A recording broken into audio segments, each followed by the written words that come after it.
तो hello friends, कैसे हैं आप सभी। आप सभी स्वागत है फिर से एक बार मेरे यूट्यूब चैनल एन की स्मार्ट क्लास में, जहां पढ़ते हैं B.Sc third semester mathematics algebra. Friends, हमने पिछली थ्योरम में सब ग्रुप क्या होता है ये सब पढ़ लिया, उसकी इंपॉर्टेंट थ्योरम पढ़ ली। यहाँ पे एक सब ग्रुप से रिलेटिव इंपॉर्टेंट नोट पढ़ने जा रहे हैं, इसे प्रूफ करने जा रहे हैं। वेरी इंपॉर्टेंट है, यूनिवर्सिटी में पूछा जाता है कि यूनियन ऑफ टू सब ग्रुप इज नॉट नेसेसरीली ए सब ग्रुप, यानी दो सब ग्रुप का जो आपका यूनियन है ये हमेशा संभव नहीं है कि भाई सब ग्रुप हो। सब ग्रुप हो भी सकता है और नहीं भी हो सकता है, और इसके बाद हम इसे प्रूव करने के बाद पढ़ेंगे फ्रेंड्स कॉसेट। तो चलिए फ्रेंड्स स्टार्ट करते हैं।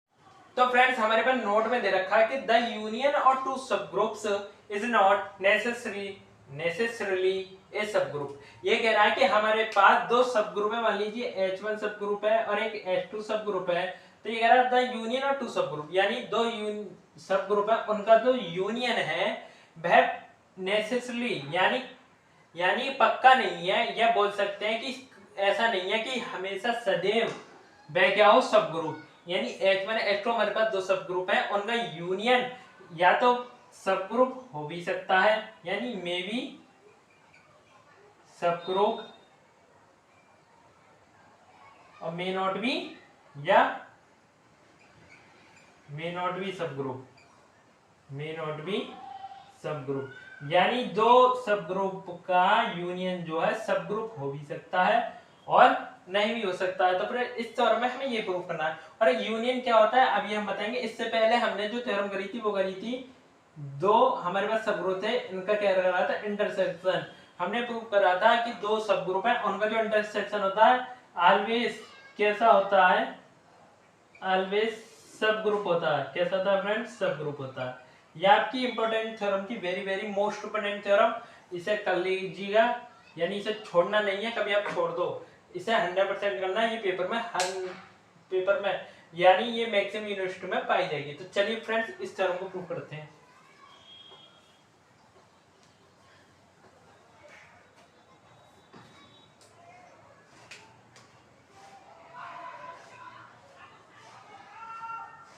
तो फ्रेंड, जब हमें कह रहा है दो सब ग्रुप है, उनका यूनियन सब ग्रुप हो भी सकता है और नहीं भी हो सकता, तो सब ग्रुप प्रूफ करने के लिए यानी नहीं होने के लिए, प्रूफ करने के लिए इस थ्योरम को हमारे लिए सबसे पहले क्या चाहिए, दो सब ग्रुप चाहिए। फिर सब ग्रुप को हम क्या करेंगे, उनके सबसेट लेंगे। सबसेट फिर उनसे क्या दिखाएंगे कि सबसेट जो है, यानी फिर हम ये दिखाएंगे जो इनका यूनियन है वो ग्रुप ही नहीं बनना, ग्रुप ही नहीं बना कुछ वैल्यू के लिए, यानी सभी वैल्यू सेटिस्फाई करनी चाहिए closure property, associativity, existence of ID, existence of inverse. यदि वो चारों प्रॉपर्टी को सेटिस्फाई करेगा तभी तो वह सबसेट कहलाएगा, और जब सबसेट कहलाएगा तभी वह सब ग्रुप कहलाएगा। तो फ्रेंड्स, हम सबसे पहले हम क्या मानेंगे, सब ग्रुप प्रूव करना। सब ग्रुप क्या होते हैं, सेट होते हैं, और सेट कहां से लिए जाते हैं, ग्रुप से। तो पहले हमें सबसे पहले सेट को ही कंडीशन मानना पड़ेगा, let G is the additive group. आप यहाँ पे कोई बाइनरी ऑपरेशन ले सकते हैं, हमने एडिटिव ग्रुप लिया है फ्रेंड्स, तो लिख लेंगे let G is the additive group, let, और लेट कर लीजिए H1 and H2 be to any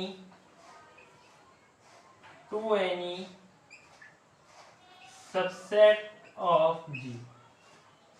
हमने फ्रेंड्स लेट कर लिया कि G क्या है, एक एडिटिव ग्रुप है, और लेट कर लिया कि H1 H2 का है, G के तो सबसेट है। देन अब फ्रेंड देखिए H1 सबसेट कौन सा लेना है, मान लीजिए 2 का गुणा ले लें, 3 का गुणा ले लें। इंटीजर्स क्या होते हैं, इंटीजर्स हम यहाँ लिख सकते हैं, देखो इंटीजर्स i बराबर, सो इंटीजर्स क्या होते हैं, जितनी वैल्यू माइनस प्लस जीरो, मान लीजिए हम 4 से ले लें, -4, -3, -2, -1, 0, 1 प्लस के 1, 2, 3, 4 एंड सो ऑन। ये क्या होता है फ्रेंड्स, हमारे इंटीजर्स होते हैं। और देन हम सबसेट ले लें H1 H2 को भी, H1 सबसेट ले लो, 2 के गुणज ले लो, या 3 का गुणज ले लो, 2 में ले लो, आपका H2 में ले लो 3 का गुणज, 4 का गुणज, 5 किसका गुणज ले लो। पहले छोटी वाली लेंगे क्योंकि जैसे हमने एलिमेंट्स लिए। तो H1 हमें क्या ले लें, 2 के गुणज ले लें, तो 2 के गुणज क्या हो गए आपके, देखो जीरो तो दोनों में आएगा क्योंकि जीरो क्या है, ये जब सब सेट है ग्रुप के तो आइडेंटिटी एलिमेंट तो दोनों में आएगा, जीरो बीच में लगा लिया। अब ले लें हम दो के गुणज, तो दो का क्या हो गया आपका 2, 4, 6 भी ले सकते हैं, 6 डॉट डॉट डॉट, तो ये हम वैल्यू बना लो है ना, 6 तक कर लो।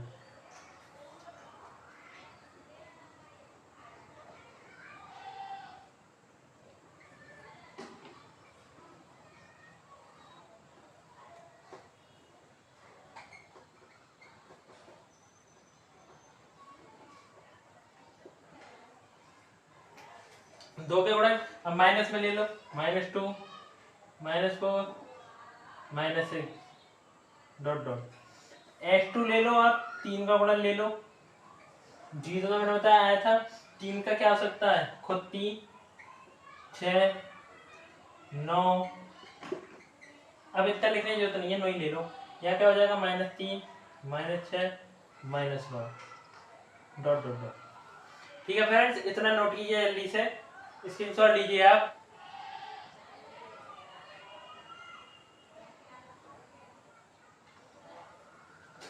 फ्रेंड्स अब देख रहे हैं h1 h2 की वैल्यू आ गई। नाउ अब हम क्या करें, इनका यूनियन ले लें, h1 यूनियन h2। यूनियन का मतलब होता है जो वैल्यू दोनों के अंदर आई हो, लेकिन एक वैल्यू को दो बार जैसे दे रखी है -4 दो बार दे रखी हो तो दो बार नहीं लिखते। अब देखिए इसमें कौन कौन सी वैल्यू आ रही है, देखिए जो दोनों में आ जाए, जैसे -9, -6 और -4, -3, -2, 0, 2, 3, 4, 2, 3, 4, 6, 9। तो ये h1 h2 में आपकी क्या रही है, कॉमन वैल्यू सारी। देखो कैसे लगा, -6, -9, इसमें कॉमन, यानी इसमें आ रही हो चाहे इसमें आ रही हो, दोनों लिखी जाएंगी। -9 आ गया, -6 आ गया, और -4 आ गया, और -3 आ गया, ये -2 आ गया, 0, 2, 3, 4, 6, 9, 2, 3, 4, 6, 9। तो फ्रेंड्स इस प्रकार हमने h1 और h2 का क्या निकाल लिया, हमने क्या निकाल लिया फ्रेंड्स, हमने यूनियन निकाल लिया। अब हम देखेंगे इनकी कुछ वैल्यूज को लेकर क्लोजर प्रॉपर्टी को सेटिस्फाई करेंगे, तब देख सकते हैं। सो इसलिए क्लोजर प्रॉपर्टी लिख सकते हो,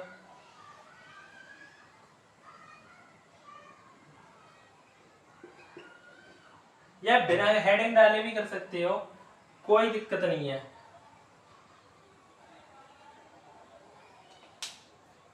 अब देखो कोई एलिमेंट ले लो, जैसे ले लें हम 4 और 3 ले लो,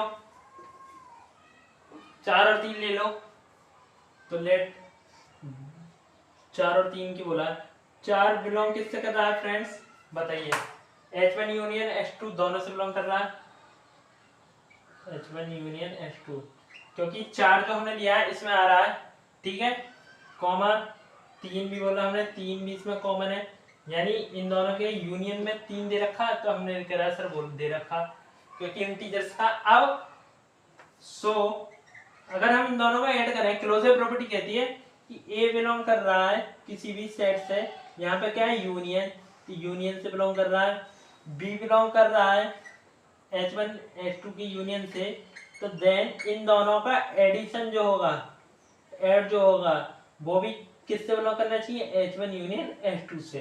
तो आप देखेंगे 4 और 3 का योग जो है क्या h1 यूनियन h2 से बिलोंग कर रहा है, तो 4 + 3 = 7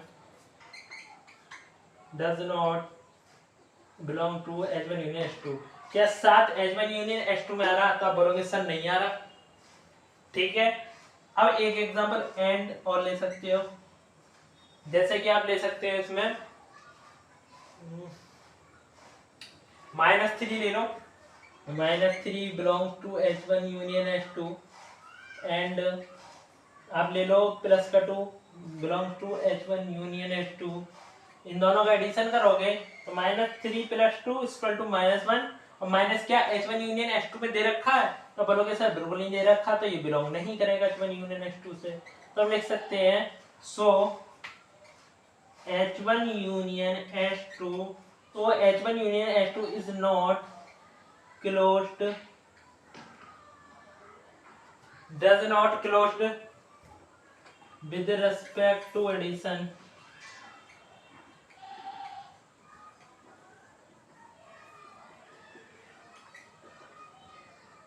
with respect to addition as,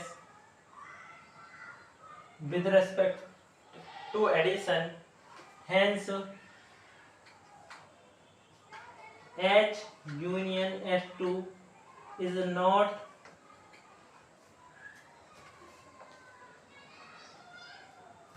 hence H1 union H2 is not subgroup of G।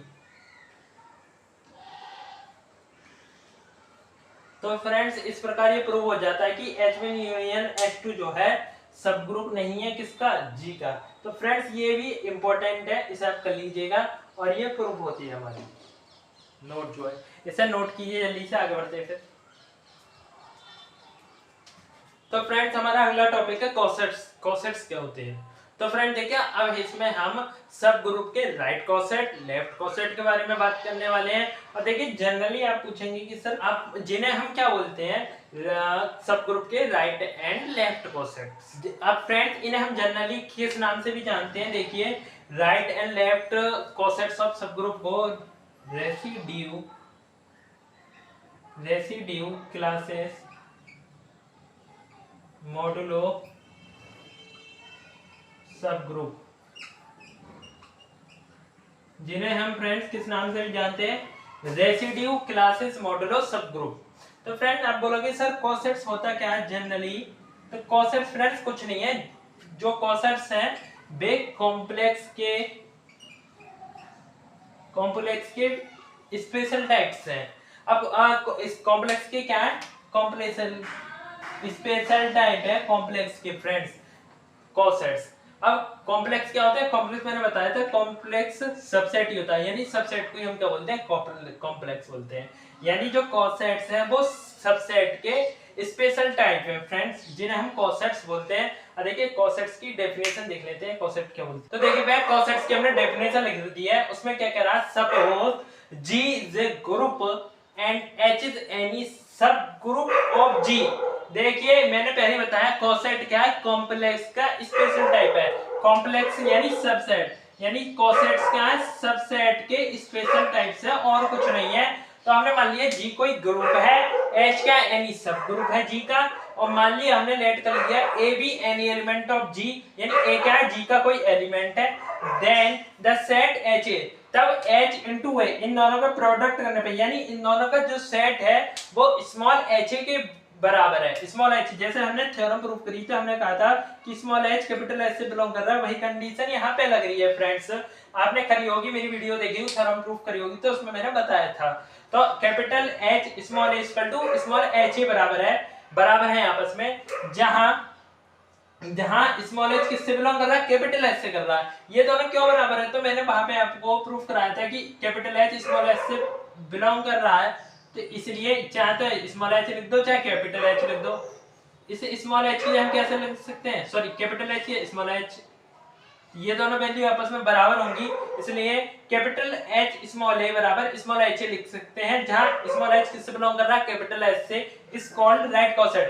तब ये कॉसेट क्या कहलाता है, आपका राइट कॉसेट कहलाता है, क्योंकि जो a एलिमेंट है वो किधर की तरफ लग रहा है, राइट हैंड साइड की ओर लग रहा है, इसलिए हम राइट कॉसेट कहते हैं किसका, H सबसेट का, किसके अंदर, G ग्रुप के अंदर, यानी G ग्रुप के अंदर H सबसेट का जो कॉसेट है कैपिटल H A है फ्रेंड्स, और जो किसके द्वारा जनरेटेड हो रहा है, स्मॉल a के द्वारा, यानी जहां स्मॉल a लेफ्ट साइड है तो लेफ्ट कॉसेट, राइट साइड है तो राइट कॉसेट, तो यहाँ पे ये राइट साइड है फ्रेंड्स, इसलिए हम बोलेंगे इसे राइट कॉसेट। और देखिए सिमिलरली इसी प्रकार the set small a h, अब a कहां गया, लेफ्ट साइड हो गया, और जिसकी वैल्यू बराबर है स्मॉल a h के, जहां स्मॉल h किससे बिलोंग कर रहा है, कैपिटल H से, is called left coset of the H in G generated by A। जब A हमारा लेफ्ट साइड लग गया फ्रेंड्स, हमने बताया था A लेफ्ट साइड है तो लेफ्ट कॉसेट, और A राइट साइड है तो राइट कॉसेट, तो ये यहाँ क्या लग रहा है, लेफ्ट साइड में, तो इस AH को बोलेंगे फ्रेंड्स हम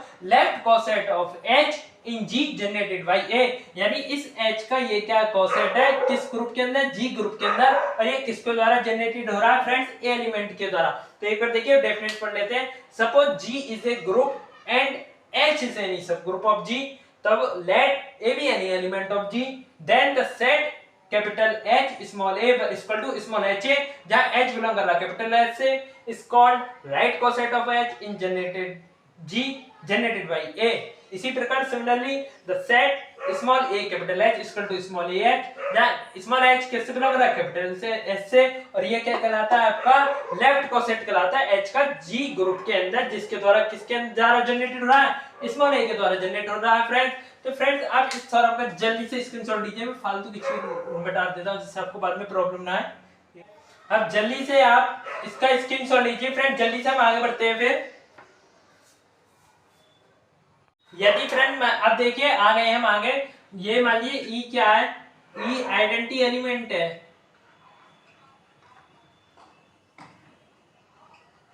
ठीक है, आइडेंटिटी एलिमेंट है हमारे पास। तब अगर हम एच सब ग्रुप जो है उसमें हम आइडेंटिटी एलिमेंट साथ प्रोडक्ट करें यानी इनका, तो हमें क्या प्राप्त होगा, एच प्राप्त होगा। ये हमारा मान लीजिए राइट कोसेट है, इस प्रकार से ये हमारा लेफ्ट कोसेट है, और ई क्या आइडेंटिटी एलिमेंट है, तब इसकी वैल्यू किसके बराबर होगी, एच की। आइडेंटिटी क्या होता है, आइडेंटिटी एलिमेंट ऐसा एलिमेंट होता है जिसके साथ भी हम लगाते हैं तो हमें वही एलिमेंट प्राप्त हो जाता है। तब देखिए तब इन दोनों की वैल्यू एच प्राप्त हो रही है, तो एच यहाँ पे क्या है, H itself